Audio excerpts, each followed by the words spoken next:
News India में आपका स्वागत है। मैं हूं साक्षी सिंह। चलिए रुक करते हैं दिन भर की बड़ी खबरों की तरफ। मेरठ के बहुचर्चित सौरभ मर्डर केस में अब एक बड़ा अपडेट सामने आया है। आरोपी पत्नी मुस्कान और उसके प्रेमी साहिल की जमानत याचिका कोर्ट ने सिरे से खारिज कर दी है।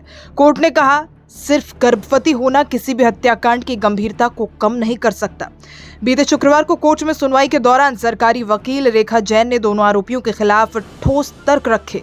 उन्होंने कहा कि यह हत्या न सिर्फ पूरी योजना के तहत की गई, बल्कि इसके बाद सबूत छिपाने की भी भरपूर कोशिश की गई। अभियोजन पक्ष ने बताया कि हत्या में इस्तेमाल चाकू और नीला ड्रम जिसमें शव को छिपाया गया था, दोनों ही आरोपियों की निशानदेही पर बरामद हुए। साथ ही मुस्कान के माता पिता ने भी उसके खिलाफ बयान दर्ज कराए हैं। कोर्ट ने साफ कहा, मामला इतना गंभीर है कि जमानत के लिए कोई पर्याप्त आधार नहीं है। फैसले के बाद जैसे ही मुस्कान और साहिल को इसकी जानकारी मिली, दोनों कोर्ट में फूट फूट कर रोने लगे।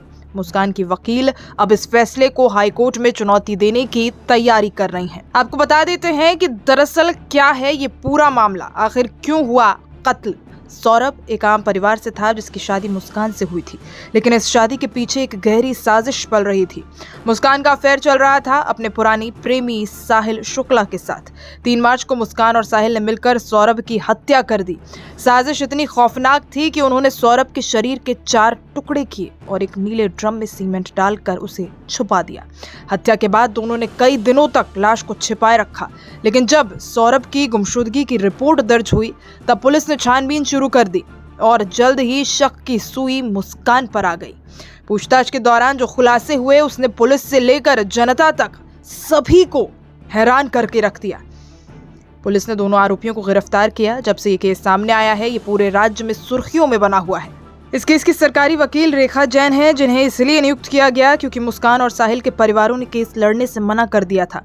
ऐसे में नियम के तहत उन्हें सरकारी वकील उपलब्ध कराई गई। एक पत्नी ने अपने ही पति को मार डाला, वो भी उस प्रेमी के साथ मिलकर जिसे उसने शादी से पहले छोड़ा था। अब कोर्ट ने जमानत याचिका ठुकरा दी है, लेकिन क्या अगला पड़ाव हाई कोर्ट में भी उतना ही सख्त होगा? क्या मुस्कान और साहिल को उनके अपराध की पूरी सजा मिलेगी?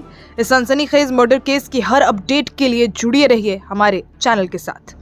बुलेटिन में फिलहाल इतना ही। देश और दुनिया की तमाम खबरों के लिए देखते रहें न्यूज इंडिया।